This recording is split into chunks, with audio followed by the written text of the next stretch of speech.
So, welcome to the Treasury Elite Leadership Series. I would like to thank all our viewers and members for supporting this noble cause of Treasury Elite, whose main objective is networking, knowledge sharing, and mentoring. Time and again, we bring in world class speakers and thought leaders across the world in the field of Treasury, global financial markets, management, leadership, and conduct various programs and webinars and conferences in different formats. Treasury Elite Leadership Series is one such format where we learn from industry thought leaders about their experiences of running their businesses, opportunities and challenges they encountered, broad trends they see for the future. Good afternoon, everyone. I'm Abhishek Goenka, founder of IFA Global and Treasury Elite. We bring in world class FX and Treasury practice for companies across India over the last 15 years. And today we have Mr. Praveer Sinha. Mr. Sinha is the CEO and Managing Director of Tata Power Company Ltd, India's largest power integrated company with a significant international presence with a legacy of over 105 years. Mr. Sinha has nearly 34 years of experience in generation and distribution sector.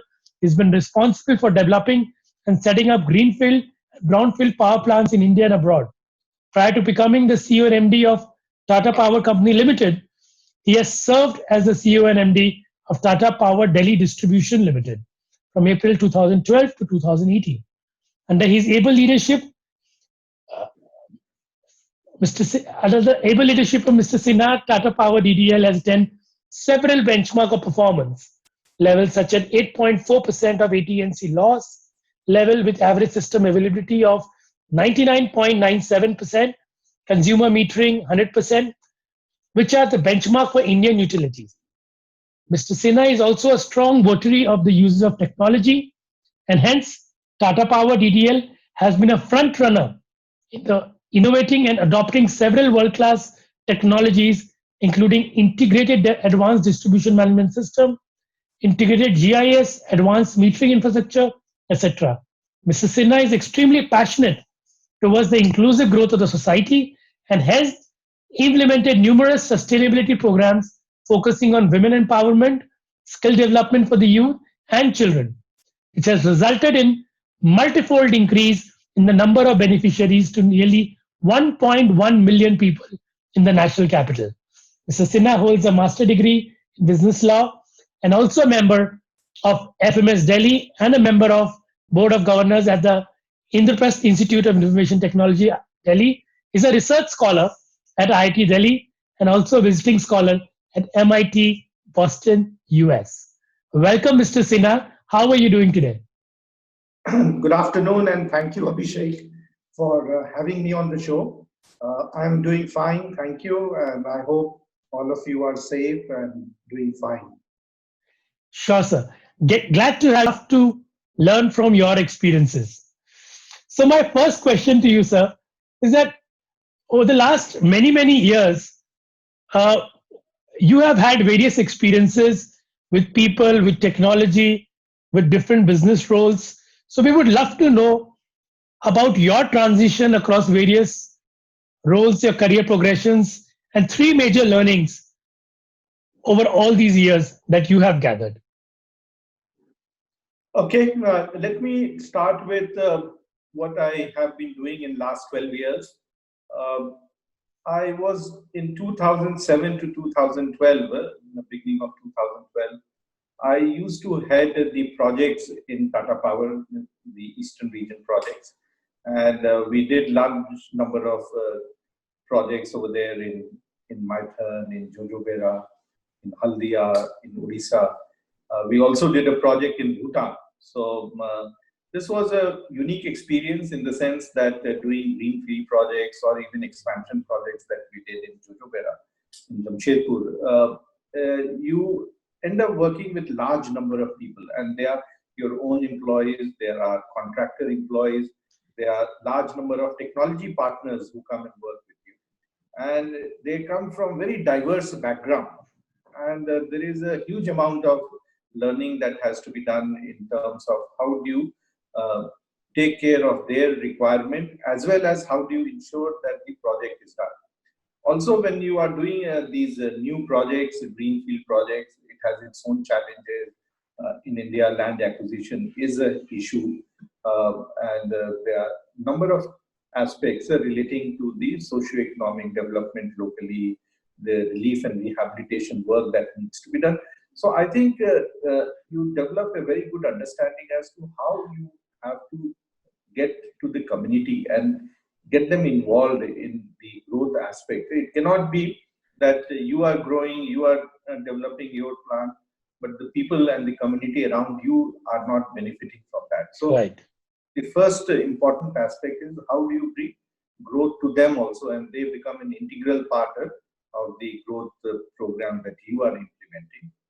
The second is that the uncertainties in carrying out these works is phenomenal. When we were doing the project in Bhutan, there were flash floods over there, and because of the flash floods, whatever work we had done, everything got swept away. And if we would have taken people and said that we had carried out so much of work, they would not have believed that, because there was nothing when we went back after the floods. But we never lose heart. It's never to say die in such things. And you always have the faith that yes, you will bounce back and you will be able to do the things that you have set for yourself and for your team. So that's the second learning that. And the third thing that I learned when I went to Delhi and did work over there is about the technology, that how the technology is changing and how important it is for us to change our outlook. Many a times we are bogged down in the way that we have been working, and we feel that what we are doing is possibly the best, but there are a whole lot of things which is happening globally, and one should have the urge and the desire to go and learn from them and experience that how good things they are doing, and how you can implement them over here. We should not feel that these are technologies only which developed countries can do. But even in developing countries, these can be modified and customized to your requirement, and you can do it. So the desire to learn new technologies, use technology for improving productivity and growth, giving better service to the consumer. I think that's the another big thing that I learned during my work in Tata Power Delhi distribution. So I think each of these places gave me a very different outlook. But at the end of the day, it was one single thing that if one has to define, it's about learning. It's about the passion and the fire to learn new things and how to use it in different environments. And I think that's what is the biggest thing that I learned in my few years of career in last 10, 12 years. Very rightly said. The When you talk to the best brains across the world, they say the best investment that one can make is self-learning and updating himself every single day and make sure that he's better the next day. And of course, taking people along with them and not losing heart is what Mr. Sinha feels has been the top three learnings for him. Mr. Sinha, my next question to you is how is the world changing in the generation and distribution of power? There have been some major shifts in countries like Switzerland and Austria, where they have completely moved away from coal based generation. And how do you see energy storage and its challenges in India? What we see now is happening globally are three phenomena. Sir. One is that decarbonization is becoming a big thing.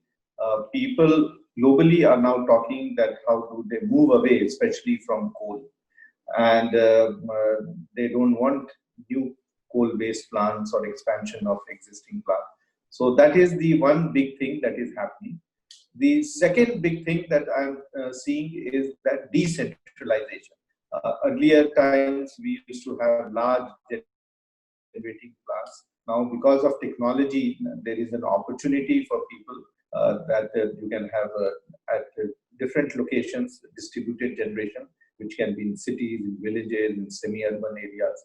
And distributed generation is becoming an opportunity, whether it is solar, wind, biomass, storage. So there are a lot of options that are coming in. And the third is that how digital technology is also being used in power sector to bring about the benefits of decentralization and distributed generation, whereby on real-time basis you can control and manage the quantum of power that you want to use and you want to generate. So I think the three Ds which are changing the disruptions in the power sector, and I think this is the biggest change that is happening in the power sector in last 100 years. They were always generating equipments, they improved their performance, efficiency. But now I think the changes that is happening is far more disrupting than the way the power was generated earlier and supplied. So I think going forward, this will be the norm. There will be further enhancements in this, new technologies will come. And I'm sure that in times to come, everyone will have the opportunity, or you can have a peer group of people where they can generate their own electricity and distribute among themselves. And to that extent, the grid will only be there for stabilization of power, but not for really supply of too much of power from the state utilities to individuals.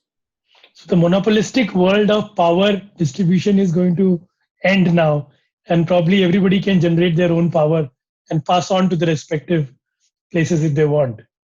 That's what you're saying, sir? Absolutely. This monopoly of the generation and distribution will go away, and they will only be to the extent the stabilization is required to the grid. But otherwise, they will be large scale distributed generation, and you can have these mini grids and micro grids where cluster of homes or cluster of offices and factories, people can have cluster generation, and they can within that area distribute amongst themselves. And the new technologies of blockchain and all again helps individuals to carry out these type of activities. That's pretty interesting. Sir, will there be a significant impact on the current China situation, and how will it impact the renewables and the power sector? I think there will be a impact on the China, the situation which is there over, and the geopolitical relationship which is there between many of the countries from West, US, and India with China, with what has happened in the last few months, and that will impact the supply chain. That will also impact the production hubs which have been created in few areas, and I think it will be more dispersed production that will happen. Also, I think many of the countries will now again go back to the stage where they will say that we need to have certain amount of localized production to take care of eventualities like this. So I think moving forward, people will become more restrictive in, and countries will become more restrictive in it. And I think it will be important for India also to take the benefit of the opportunity which is coming up. Sure, sure. Sir, what trends are you seeing in India, especially in renewables? And what are the opportunities and profitability one can expect with the kind of tariff being quoted in recent auctions for solar? I guess the last bid was 2.36 per unit. And how do you see the financing in these projects happening by investors? I think there is huge amount of competition that has come in, and India is very competitive. India is also very, very unique in terms of their ability to bring down their cost, because the interest rates have come down. Their production cost is very attractive because they still import large quantity of solar panels and cells from China, which is today at one of its lowest. And also in terms of our ability to execute projects much faster and a much efficient manner. So I think India is very, very competitive even at the global level. And we do see that India will have large scale renewable projects that will come. We will also see, till now we were having standalone solar or standalone wind projects, but there will be a lot of hybrid projects which will come, whereby we will have a hybrid of solar and wind. We will also have hybrid of solar, wind and storage. We'll have hybrid of solar, wind and thermal generation. So I think a lot of hybrid solutions will come, which will address the concern of people that renewable is only for a few hours, and it's an intermittent supply and you cannot bank on them. You need to have separate. I think if the load profiling is done properly and analysis of that is available with people, they will be in a position to come up with much attractive proposals, which will be able to take care of the requirement of power, even with intermittent power, and make it firm with some of the other solutions of storage and also thermal generation. So I think new solutions are emerging as people are able to understand new technologies.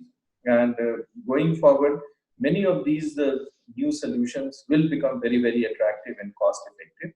Also, one will see that in terms of the consumption of power, it is not flat consumption 24 hours. So there are peak hours and there are off-peak hours. And with some of the digital technology available, one can manage their loads much more efficiently. The demand response solutions which is there and demand side management again gives an opportunity to consumer, whereby they consume during off-peak hours and do not consume at peak hours. And to that extent, the requirement to set up very large plants which are used very inefficiently or are suboptimally used will reduce drastically. So I am very confident that going forward, renewable along with storage, along with thermal, will come up with very, very good and attractive solutions, even with hydro, whereby peaking power can come from hydro power plants. And in future, many of these type of solutions will come in the market. Sure, sure. Sir, you have started with a EV charging network.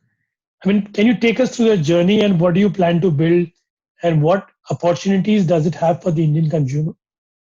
See, the EV charging are two types. So one is home charging, which typically you do it at your home, which is a smaller charging facility that you create, and where for a longer period you can charge, typically during daytime or nighttime. The second is the public charging, where you have public charging spaces like the metro stations, railway stations, shopping malls, parking lots for commercial establishments.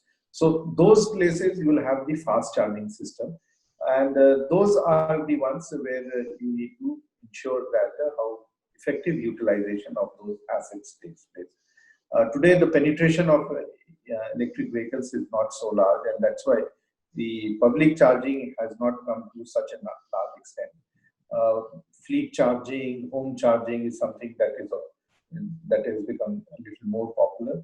But public charging, I think, once more and more electric vehicle comes into the market and there's a choice to the consumer in different segments that electric vehicles are there, I think there will be huge demand and huge traction in this area.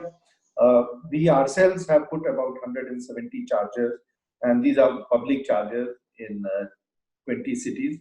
But because of COVID and otherwise also because of the pace at which the electric vehicles are being launched, this has not caught on. But we are very confident that in next 2 years, we will have more than 1,000 charging points, public charging points in various cities, including Sure. highways. I'm sure we will have, sir. I wish you all the very best and all the colleagues at Tata Power for this wonderful initiative of the electric power charging stations. Sir, in terms of your leadership style, I wanted to ask you, are you a left brain leader or a right brain leader? And how do you keep a balance between both of them? I think as a leader, neither you can be left nor right, but the name of the game is how do you keep a balance. And it's very important that we keep a balance in the way that we carry out our work. While we run organizations, there are individuals who make the organization. It's very, very important for us that we take care of all the employees who are working there. It cannot be a generic thing that there are 95% employees have been taken care and 5% are not taken care. Because at the end of the day, for the employee, it is either 0% or 100%. Either they are taken care or not taken care. They cannot be 90% taken care and 10% not taken care. So I think we need to be very balanced. We need to be very fair. We need to be very transparent in the way we interact with our employees.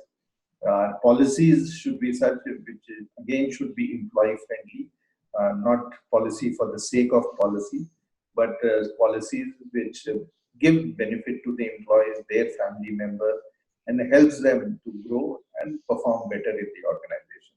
So I strongly believe that employees engagement and connecting with the employees is very, very important.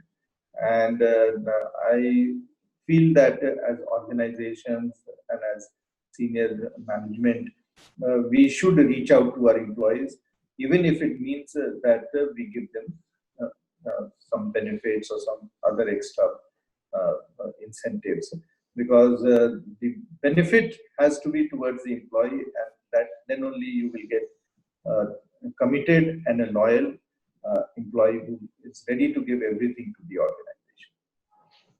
Right, right. Sir, I wanted to share one most extreme life changing experience on how your professional or personal life evolved post that. One life changing experience for you for the last many years. Okay, then there was an incident a few years back where I had a life-threatening disease, and I came out of that, and it was second life for me. So yes, many a times you realize that how vulnerable we are and how important it is to not only be good managers but good human beings. And I think that has helped me to shape up a lot of things that I do now in terms of how to make the best of doing things today. So one does not know whether they will be here tomorrow or not. So that Hindi movie, Kal Kal Ho ho Na. na ho. So that's where it is. But nonetheless, we need to always thank God for whatever opportunities we have got, and do our best to our ability and to our wisdom. I'm sure in the current times of COVID, people would have got infected and come out of this, comfortably. They would have the same experience like what you mentioned, because I have known personally a couple of people who have gone through this journey, and they have the entire perspective of looking at life and the way things, what the people used to do in life has completely changed after this humble experience of COVID for some people. And I'm sure I can relate with what you're saying. Uh, in your experience, what happened with you in the past. Sir, in terms of culture, how do you bring consistency on how the organization acts and thinks? And how do you ensure that the culture does not get isolated in the corner office? See, the culture is not something that comes from the top, or it can be prescriptive, but it is more that how over a period of time you create the ecosystem of the organization. And I think Tata Group and Tata Power is unique in that way. And I always say that today, when COVID is there, people are talking of work from home. People are scared to go out. I have 10,000 people who are working day in and day out, 24/7. Because when you work from home, also you need electricity. When you have hospitals running, you need electricity. When you Correct. have police and paramilitary forces working, you need electricity. So I think our people have been phenomenal, and this is what is the culture of the organization. The resilience, the maturity, the understanding, and the feeling of empathy is something. And I think we are uniquely positioned within Tata Group and Tata Power that we bring a culture whereby we we always take these type of challenges in our stride. We don't get overawed by them, but feel that this is a responsibility which has been given to us, and we will deliver to the best of our ability. So I think the culture of the organization is something that uh, gets built over a period of time, and it gets fully demonstrated in difficult conditions like this. That is where you really see whether these are people, these are who are able to stand even the most difficult of the times and do not make an issue of it. Correct, correct, correct. Sir, give me one fun fact about you which people do not know so far. Oh, well, I see movie every Sunday. So, of course, now with COVID, this has not happened. But I enjoy seeing movie, and it's something I never miss out when things are okay. Uh, the other is that I enjoy sports. I enjoy playing also and watching also. So these are two things that I strongly uh, believe that sports is a very important part of growing up, and it has been an integral part of my life. Sure, sure. And lastly, sir, as a veteran, what are the areas of skill that you would like emerging companies or young professionals in your field to invest their time? And what impresses you the most when you're looking to hire someone? When I look at hiring someone, the most important aspect I look at is that whether the person uh, will be loyal to the organization or not. I'm not looking for good weather friends. I'm not looking for someone who's trying to use us as a stepping stone. Because anyone who joins with us, we spend huge amount of time and effort and nurture them and take care of them in their professional growth, in their personal growth. So we are very, very careful when we take people that they should look at spending their career, their lifetime with us, and we support them in every aspect that is there. We have policies which helps them, spouses to work, their uh, children to work with us, education, sabbatical, 2 years sabbatical. So whole lot of things we do it to encourage employees to continue working with us and not leave us.